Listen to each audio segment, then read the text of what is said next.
Mari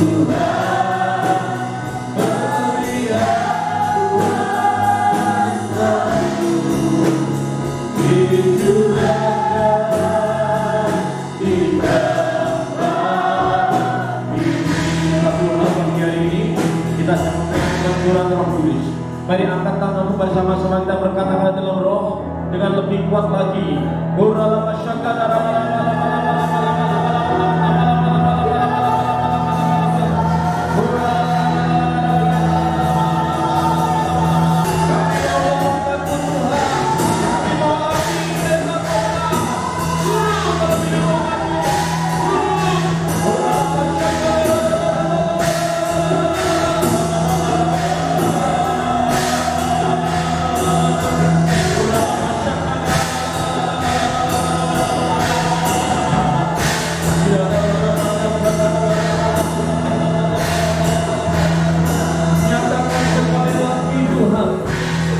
Biar setiap kami semuanya menyala di masa yang gelap, masa yang sulit ini Tuhan.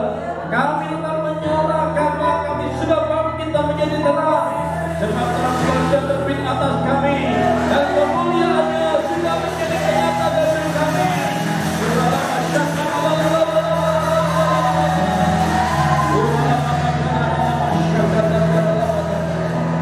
Mari Tuhan berbicara buat kami pagi hari ini. Biar hikmat dan wahyu berangkat Tuhan turun dalam hidup kami. Sampaikan isi hati itu Tuhan. Berbicara. Kami tahu ini waktu bagaimana Tuhan membawa kami mengalami penjajah sendiri. Terima kasih Tuhan. Di dalam nama Tuhan Yesus yang yakin dan percaya semua berkata amin. Kalau kembali dan terima kasih disampaikan oleh kita.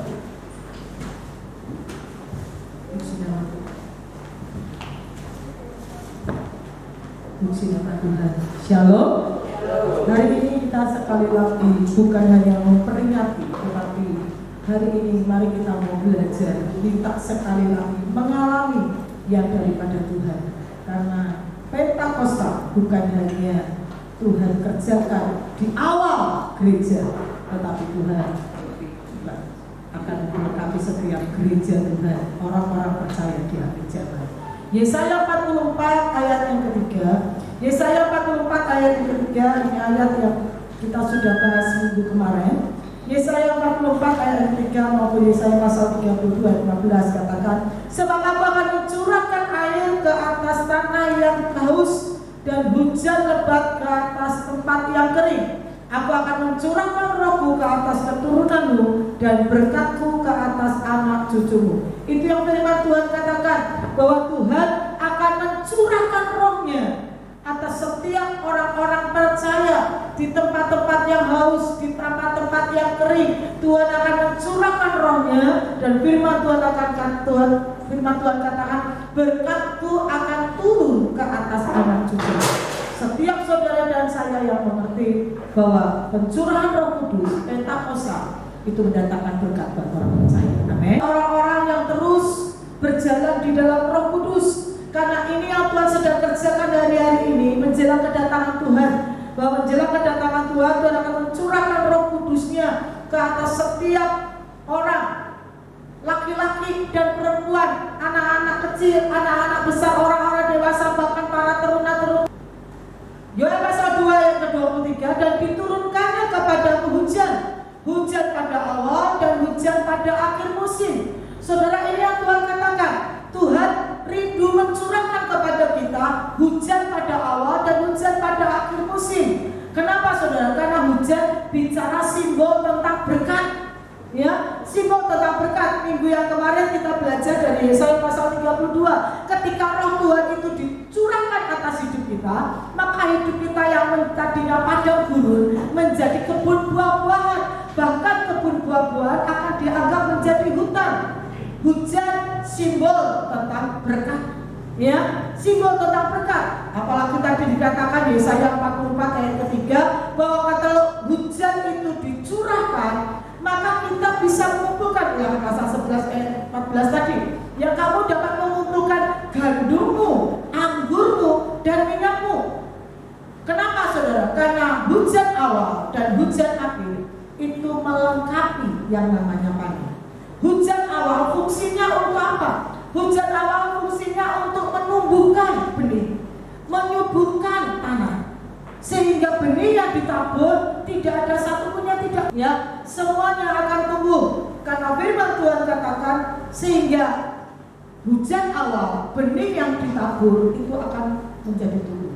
Ya, hari-hari ini saya dan Pak Budi lagi belajar tentang hidroponik. Ya, beberapa benih yang kami tanam, ya, yang kami tanam, oleh karena ada air pada awalnya, maka itu akan membuat tubuh ada kecambah, ada akarnya, dan jika dia terus tinggal di dalam air, maka dia akan bertumbuh.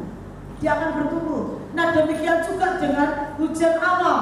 Ya, hujan awal bicara tentang bagaimana Tuhan bekerja. Ya, itu Tuhan bergerak. Ya, Tuhan bergerak. Di mana gereja pada awal, ya, gereja mula-mula mereka terjadi satu kegerakan yang luar biasa, ya, menjadi gereja yang mula-mula yang luar biasa. Tolong Kisah pasal 2 ayat mulai ayat 41 sampai 44.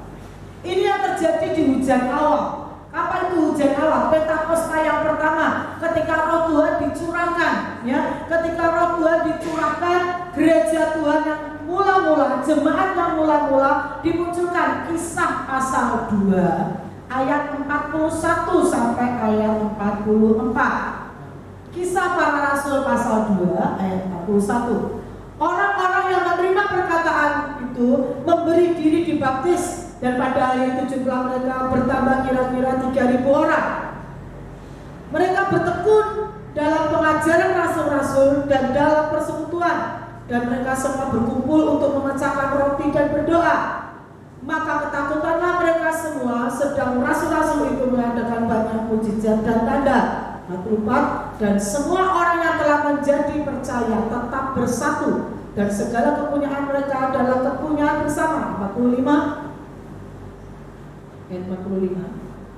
Dan selalu ada dari mereka yang menjual harta miliknya lalu membagi-bagikannya kepada semua orang sesuai dengan keperluan masing-masing. Saudara, ini yang terjadi di hujan awal. Apa itu? Ada sebuah pertumbuhan gereja Tuhan. Orang-orang percaya mulai bertumbuh. Itu sebabnya tadi dalam Ulangan pasal 11 ayat 14, ya, di mana hujan awal bisa dikumpulkan anggur, ya, gandum, anggur, dan buah zaitun. Apa ini? Bicara tentang gandum, bicara tentang firman Tuhan, juga bicara tentang berkat jasmani. Anggur bicara tentang sukacita.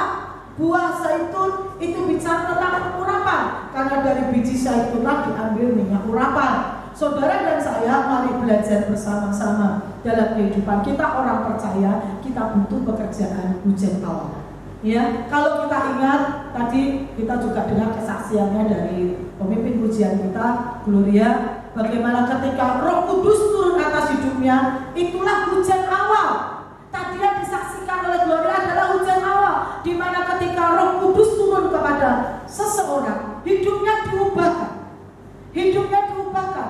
Tadi padang gurun menjadi kebun buah-buahan. Hidup yang tadinya tandus, ya, hidup yang tadinya tandus, hidup yang tadinya kering, tidak merasa dikasihi, tidak merasa dikenal, tidak merasa diterima, ditolak keluarga dan sebagainya, mengalami kekurangan, mengalami luka batin dan sebagainya. Tetapi ketika Roh Kudus turun, hidupnya diubahkan.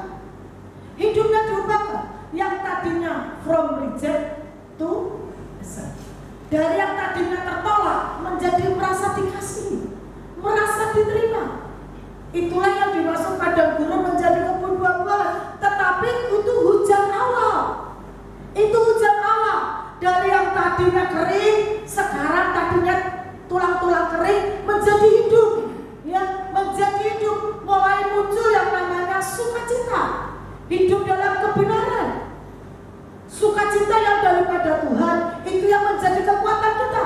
Makanya kalau orang penuh dengan Roh Kudus, ya, awalnya tadi lemah, ketika dia penuh Roh Kudus, dia menjadi kuat. Kenapa? Karena Roh Kudus itu Roh penghibur.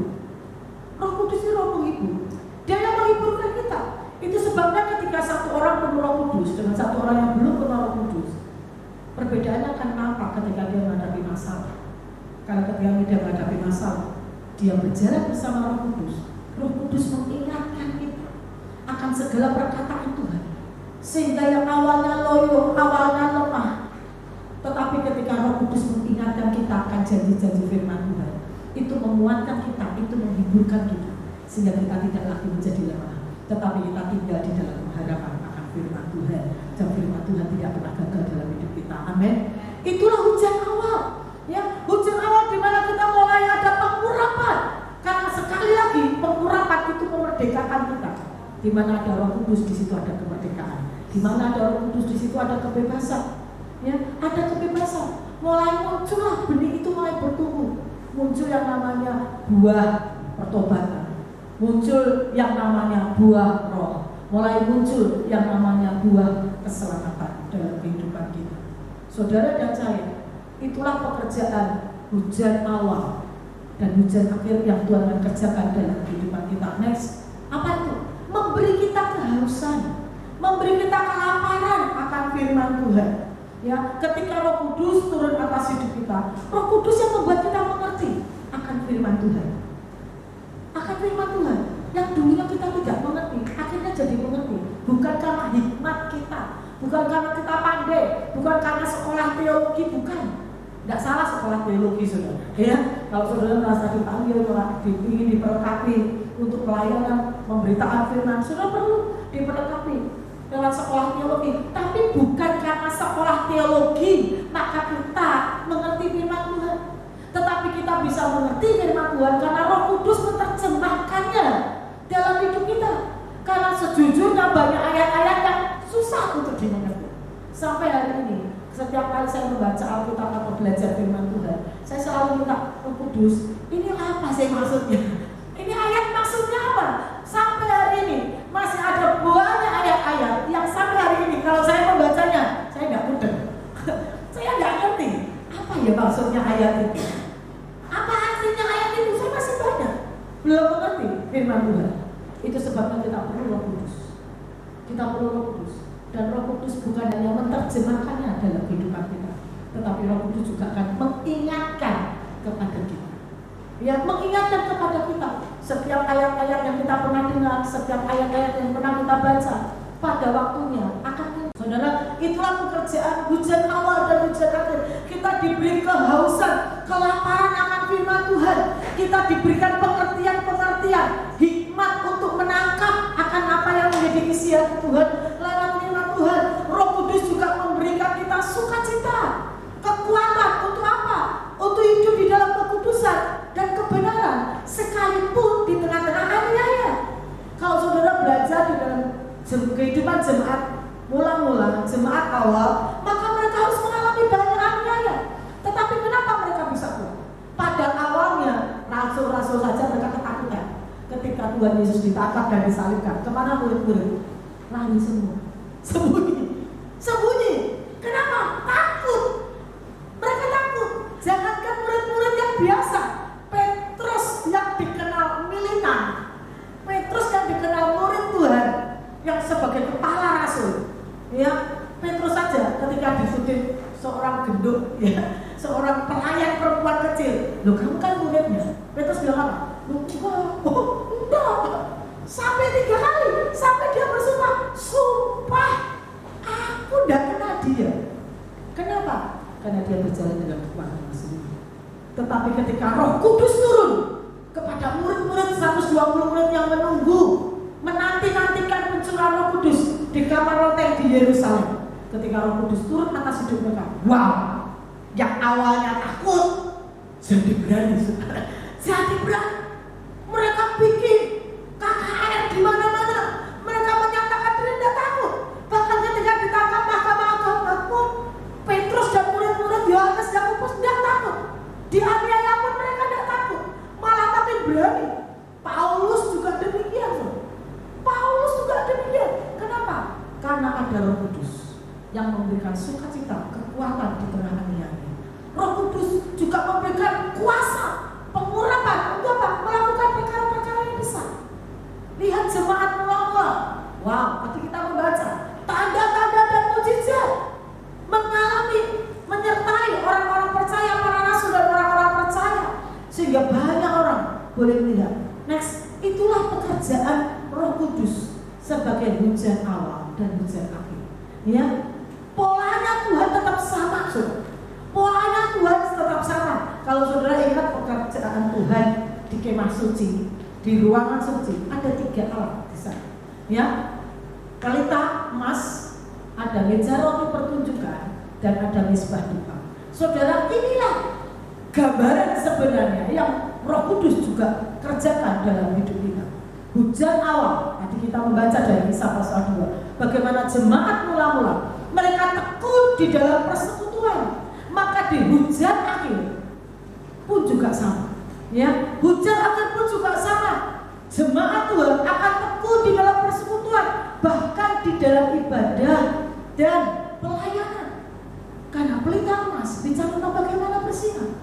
Ya, meja roti pertunjukan bicara ketika hujan awal itu datang. Ya, kita ingat pelajaran tentang kemah tabernakel, ya, kemah suci. Meja roti pertunjukan atau meja roti sajian bicara tentang firman, pengajaran.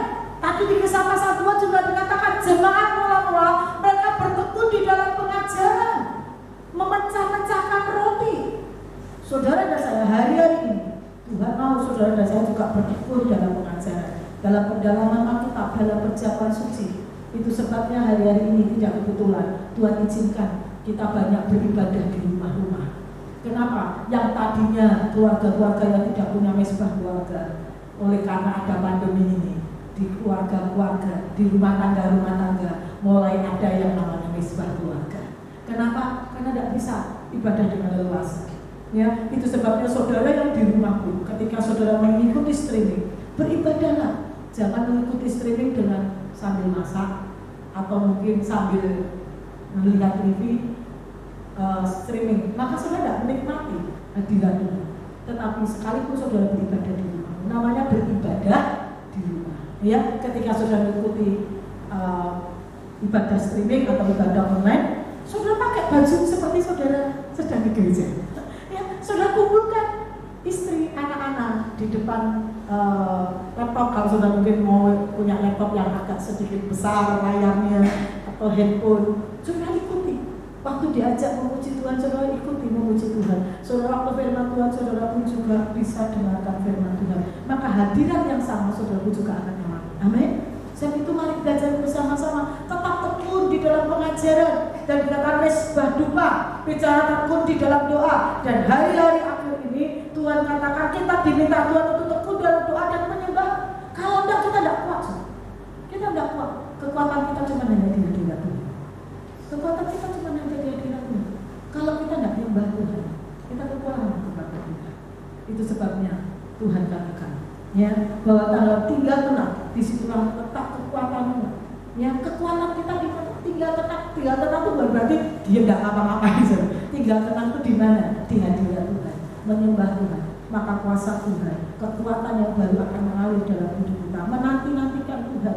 Maka itulah yang sedang kita nanti-nantikan.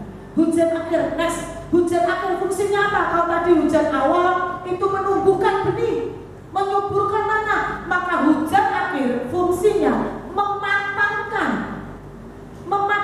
tuayan supaya siap untuk dipanen. Kapan itu? Rapture, pengangkatan.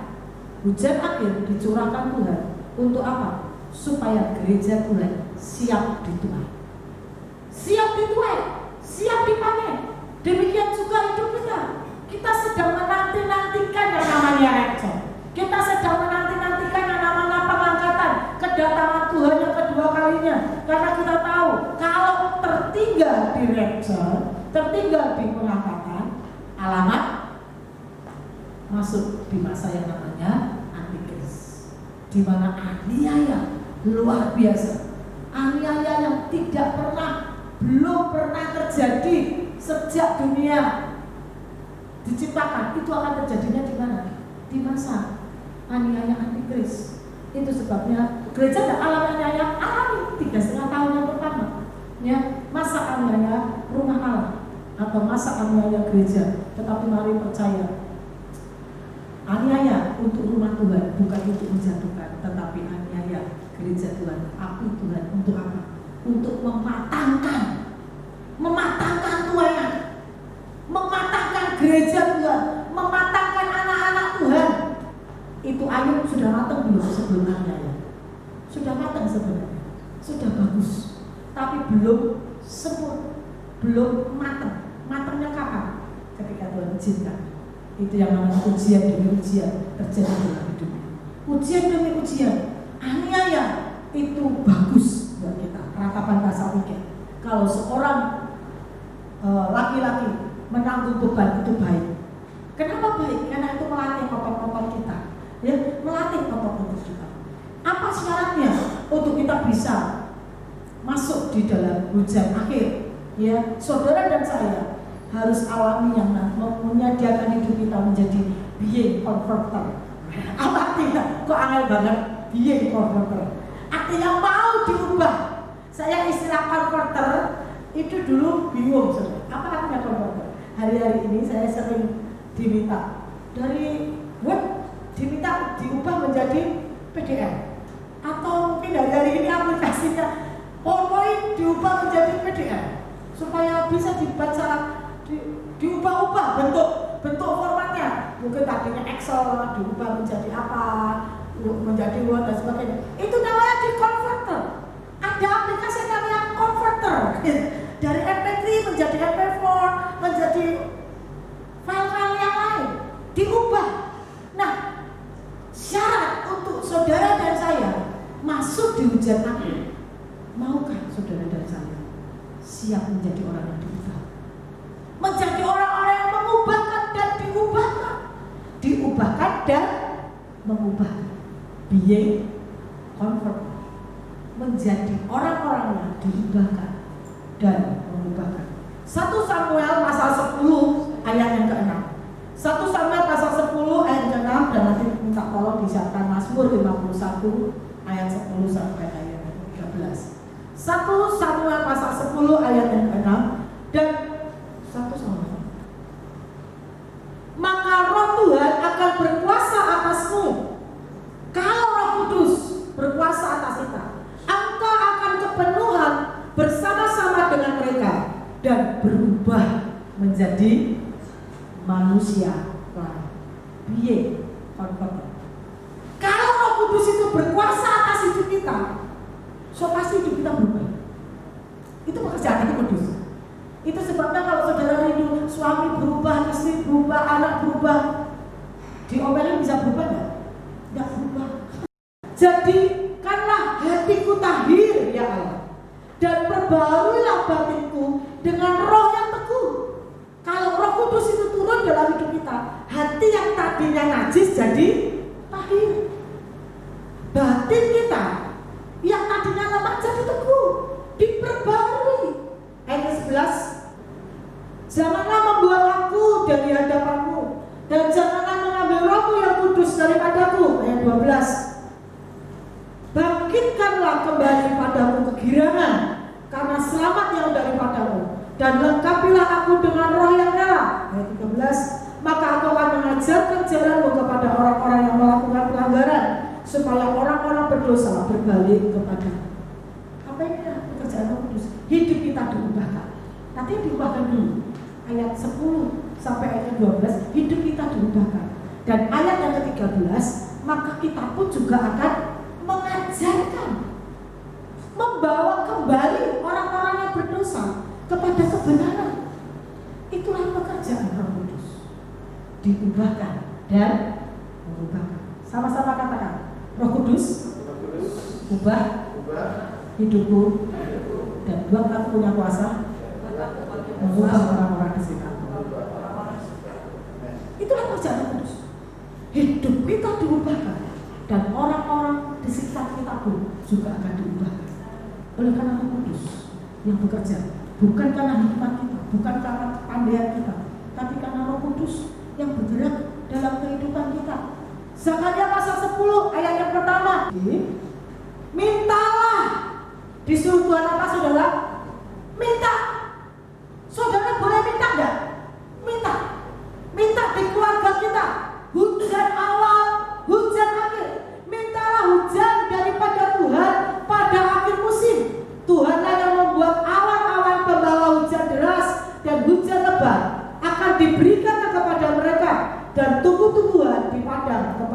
setiap orang. Boleh diminta. Hujan akhir minta. Jadi kalau saudara tidak pernah minta, hari-hari ini, mari minta. Istimewa hari ini, kita memperingati Pentakosta, hari di mana Roh Kudus dicurahkan. Mari minta. Tuhan minta. Aku minta Tuhan. Hujan akhir dicurahkan atas keluargamu. Hujan akhir dicurahkan atas pekerjaanku, atas pelayananku. Minta, karena itu janji Tuhan. Dan Tuhan kata, mintalah, maka kamu akan diberi. Kenapa belum diberi? Tidak minta kok. Tidak minta. Kalau minta, pasti. Hari ini, mari dengan sehati sepakat minta kepada Tuhan. Yang ketiga, apa syaratnya? Untuk bisa menikmati hujan akhir, bersedia dan siap jadi saksi. Kisah pasal 1 ayat 18. Ya, ayat 1 ayat kisah pasal 1 ayat 8. Karena kamu akan terima kuasa ketika Roh Kudus itu turun ke atasmu, dan kamu akan menjadi saksiku di Yerusalem, Yudea, Samaria, dan sampai ke ujung bumi. Syaratnya untuk saudara dan saya bisa menikmati hujan akhir adalah kesiapan saudara, ketersediaan saudara untuk dipakai Tuhan menjadi saksi untuk Kristus. Maukah keluargamu menjadi saksi buat keluarga yang lain? Maukah pekerjaanmu menjadi saksi buat orang-orang yang kolega-kolega bisnis saudara? Orang-orang yang satu perusahaan dengan saudara, orang-orang yang bekerja bersama-sama dengan saudara. Pelayananmu, maukah itu menjadi saksi? Buat apa kita menolong Roh Kudus? Bukan cuma hanya sekedar kita, bisa berbahasa roh atau berbahasa lidah. Bukan. Tetapi tujuan kita penuh dengan Roh Kudus, yaitu supaya kita terima kuasa. Dan kuasa itu dipakai untuk apa? Supaya kita bisa menjadi saksi. Di rumah tangga kita bisa menjadi saksi. Di pekerjaan, di keluarga besar, di tengah-tengah masyarakat, kita boleh menjadi saksi. Kalau kita belum bersedia dan siap menjadi saksi, Roh Kudus tidak turun. Roh Kudus tidak turun. Lihat di hujan awal. Saya minggu kemarin sudah sampaikan yang ciri khas hujan awal dan hujan akhir adalah penuaian. Karena Roh Kudus itu roh penuaian. Begitu 120 murid penuh Roh Kudus, dalam satu hari saja Petrus bisa mempertobatkan 3.000. Satu hari. Wah, luar biasa saudara. Saya rindu, saya percaya yang seperti itu akan terjadi lagi di akhir zaman ini. Hari-hari ini kita sedang mempersiapkan diri. Hari-hari ini kita sedang minta kepada Tuhan supaya itu terjadi di tengah-tengah kita.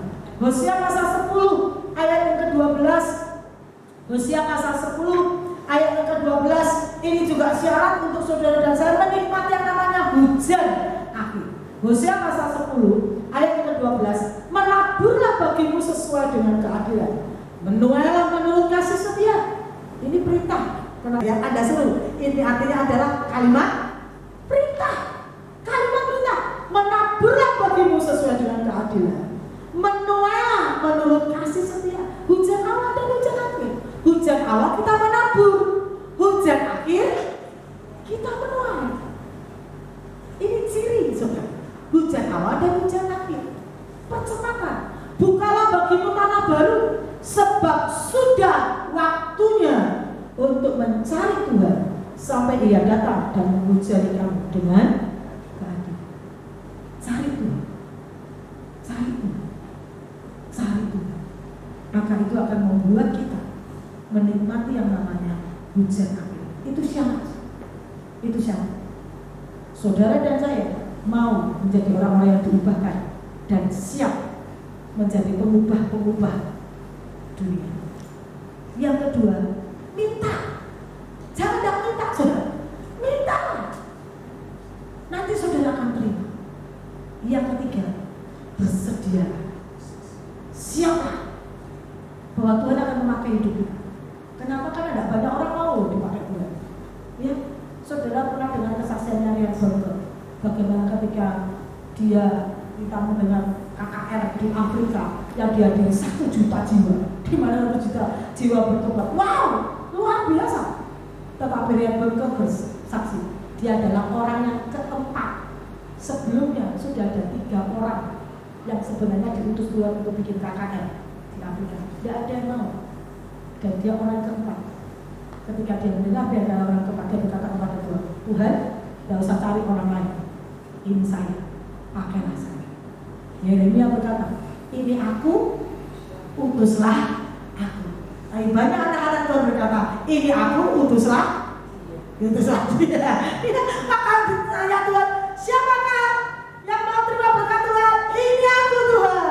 Siapa yang mau kuutus? Utuslah dia saja. Itu saja. Saudara tidak akan terima. Saudara dan saya, kalau saudara mau terima mandat yang daripada Tuhan, berkat Tuhan akan menyertai. Amin. Anugerah Tuhan akan menyertai. Janji Tuhan akan meneguhkan dan menopang kita. Perkenanan Tuhan menjadi bagian kita. Kalau terima mandat, mau mengerjakan destiny, mau mengerjakan mandat panggilan Tuhan dalam hidup kita. Kalau tidak mau, ya tidak terima. Karena penyertaan Tuhan, ingat Matius 28, buat siapa? Aku akan menyertai engkau sampai akhir zaman. Buat siapa dulu? Pergilah, jadikanlah semua bangsa muridku. Kalau tidak pergi, ya tidak disertai saudara. Mau lihat penyertaan Tuhan? Pergi, jadilah saksi. Jangkau banyak jiwa untuk kemuliaan Tuhan. Maka kita akan lihat, ya, penyertaan Tuhan. Cari Tuhan, hari-hari ini cari Tuhan. Maka yang terjadi apa? Next, kembali kepada Romawi. Apa hasilnya? Hujan akhir. Ya, apa hasilnya hujan akhir? Penginjilan jadi lebih efektif. Roma pasal 15 ayat 19. Wow, Ibrani 2 ayat 4. Orang-orang akan bergerak berkeliling. Ya, tidak ada cukup waktu membaca ayatnya satu persatu. Saudara catat saja, nanti saudara pelajari di rumah. Ya, apa hasilnya? Hujan akhir. Ingat sekali lagi, tujuannya hujan akhir untuk apa? Mematangkan tuayan, mematangkan gereja Tuhan supaya siap dituai. Maka yang pertama, angka pertama kedatangan Tuhan, yaitu Injil sampai ke ujung ini. Ketika Roh Kudus, hujan akhir dicurahkan dengan lebat. Wow, orang-orang tidak lagi takut untuk bersaksi. Orang-orang menjadi efektif dengan penginjilan. Pergi, jangkau jiwa, bersaksi, karena Roh Kudus akan menyertai dengan tanda-tanda dan mujizat. Ya, yang kedua, orang-orang yang menjadi milik Tuhan dimeteraikan. Kalau ayatnya dibaca 2 Korintus pasal 1 ayat ke-22. 2 Korintus pasal 1 ayat ke-22. Karena sebelum masa antikris itu datang, maka orang-orang yang menjadi milik Tuhan harus dimeteraikan dulu. Ingat Yesaya, dicap dulu. Di dahi orang-orang percaya dicap dulu. Capnya antikris 666 roh mamon, tetapi cap yang daripada Tuhan adalah Roh Kudus. Dimeteraikan oleh Roh Kudus. Memeteraikan tanda miliknya atas kita dan memberikan Roh Kudus di dalam hati kita sebagai jaminan dari semua yang disediakan untuk kita. Dimeteraikan dengan apa? Roh Kudus. Ya, Roh Kudus. Ini bicara Roma pasal 22. Angka kedua kedatangan Tuhan, yaitu jumlah orang benar genap. Jumlah orang percaya genap. Tadi Injil sampai ke ujung bumi. Angka yang pertama, ini kan ada 3 angka menjelang kedatangan Tuhan yang harus digenapkan. Maka baru Tuhan datang. Kalau 3 angka ini tidak digenapkan, Tuhan tidak datang. Yang pertama Injil sampai ke ujung bumi. Dan ini akan menjadi efektif banget karena Roh Kudus bergerak. Roh Kudus bergerak. Yang kedua, jumlah orang benar akan genap. Bagaimana bisa kita hidup benar? Bagaimana kita bisa hidup kudus? Hanya karena Roh Kudus. Bagaimana orang bisa bertobat dan diselamatkan? Roh Kudus. Pekerjaan Roh Kudus. Ya, itu pekerjaan Roh Kudus. Dan yang ketiga, hasilnya apa? Kita disempurnakan dalam pengajaran. 1 Yohanes pasal 4 ayat ke-6, 2 Korintus pasal 10 ya, ayat yang ke-6 juga demikian. Kalau ketaatanmu itu sudah sampai sempurna, maka hukuman itu datang. Kapan itu? Ketika Roh Kudus turun atas hidup kita. 1 Yohanes 4 ayat ke-6. Maka saudara dan saya akan mengerti banyak kebenaran firman Tuhan. Dan Roh Kudus itulah yang akan memampukan kita hidup dalam kesempurnaan. Kami berasal dari Allah. Ini cirinya orang yang berasal dari Allah. Barang siapa mengenal Allah, ia mendengarkan kami. Barang siapa tidak berasal dari Allah, ia tidak mendengarkan kami. Apa yang didengarkan? Pengajaran firman. Itulah tandanya roh kebenaran dan roh yang menyesatkan. Artinya apa? Ketika kita punya Roh Kudus yang Tuhan kerjakan, hidup kita makin mengerti akan isian itu. Dan ini salah satu tanda kedatangan Tuhan di akhir zaman. Apa itu? Pembukaan rahasia firman Tuhan. Dan itu terjadinya di mana? Itu meterai yang kelima. Kalau sudah ingat pelajaran dan akhir zaman, itu meterai yang kelima, di mana rahasia kebenaran firman Tuhan, gulungan kitab itu dibuka oleh anak domba. Maka semua rahasia tersembunyi. Rahasia apa? Rahasia tentang tanggal kedatangan Tuhan dibuka. Maka saudara dan saya akan lihat itulah hasil pekerjaan Roh Kudus dalam hidup kita. Firman Tuhan itu mentahirkan kita. Firman Tuhan itu menguduskan kita, membuat kita mengerti. Ya, terakhir, kapan sebenarnya hujan akhir itu akan dicurahkan? Ya, kapan hujan akhir itu dicurahkan? Sekarang. Kapan? Menjelang kedatangan Tuhan yang kedua kalinya. Kita tahu hari-hari ini kedatangan Tuhan sudah tidak ada lama lagi. Amin. Tanda-tandanya sudah banyak, saudara. Ya, tanda-tandanya sudah banyak. Mari kita minta sekali lagi kepada Tuhan. Minta hujan awal. Kalau hujan awal itu dicurahkan, hidup kita bertumbuh. Lalu mintalah hujan pada akhir musim. Maka saudara saya akan siap dimatang. Karena seleksi akhir zaman harus terjadi. Ujian di akhir zaman harus terjadi. Karena ujian di akhir zaman itu akan memisahkan antara gandum dan ilalang, mana domba, mana kambing, mana orang yang bersungguh-sungguh hati, mana orang yang tidak bersungguh-sungguh hati. Pada akhir zaman itu nanti akan terseleksi dengan sendiri, mana gandum dan mana ilalang. Saya berdoa setiap saudara dan saya, mari siapkan hati kita, minta sekali lagi, Tuhan ubahkan kami, curahkan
dengan kelemahan, kekurangan.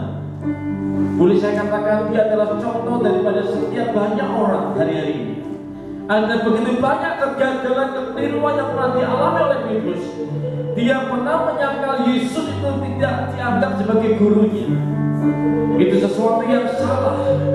Bahkan dia juga pernah salah.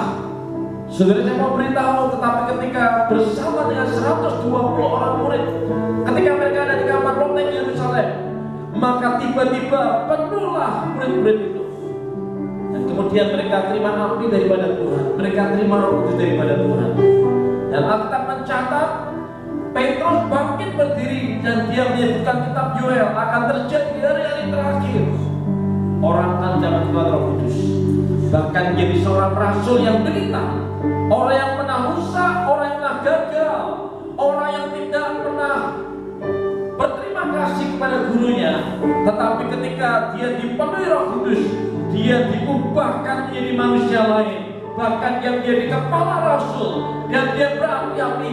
Bahkan akhir hidupnya Petrus disalibkan dengan kepala terbalik. Orang yang pernah gagal jadi orang yang militan karena Roh Kudus. Saudara, nanti sore siang saya akan bicara tentang bagaimana peran Roh Kudus dalam hidup orang percaya. Dan sedikit saya mau sampaikan, engkau bisa mengalami keajaiban perubahan, engkau bisa dibawa Tuhan tanpa melihat latar belakang saudara. Ketika hidupmu dikuasai dan dipenuhi Roh Kudus, maka Roh Kudus itu akan membawa engkau kepada hal yang supranatural. Ini Pentakosta yang ketiga. Ini waktunya setiap kekasih Tuhan dimanapun engkau berada menerima Roh Kudus. Mari bersama-sama buka kedua tanganmu, mari sembah Dia.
dan kita akhiri pada kita. Jadilah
membawa kami sampai menjadi tadi di masa yang sulit, masa yang sukar, karena roh Tuhan ada pada kami. Roh hikmat, roh wahyu, roh pengetahuan, roh keperkasaan ada dalam hidup kami. Terima kasih Tuhan. Dan kami kembali ke tempat kami masing-masing. Mari terkasih Tuhan, angkat kedua tangan dan terimalah berkat kasih daripada Allah Bapa, anugerah dalam Tuhan Yesus Kristus, akan bersama dengan Roh Kudus, limpah dengan karunia, kuasa, damai, sejahtera, kesukaan, pimpinan Tuhan terus turun menyertai hidup kita semuanya pada siang hari ini sampai Maranatha. Diberkati keluargamu, diberkati pelayananmu, diberkati kesehatanmu, masa depan kita rencanamu, apapun yang kau kerjakan kau sentuh, Tuhan membuatnya jadi berhasil. Bahkan semangat jadi kepala bukan ekor, tetap naik bukan turun. Ketika kau tinggalkan firman Tuhan mentari dan melakukannya, ada kesempatan siang hari ini sampai Maranatha. Tidak ada yang tertunda terpotong, semua tergenapi dalam mengalami bebas daripada Tuhan. Yang yakin dan percaya dan terima Roh Kudus dan mau berjam bersama Roh Kudus bersama berkata,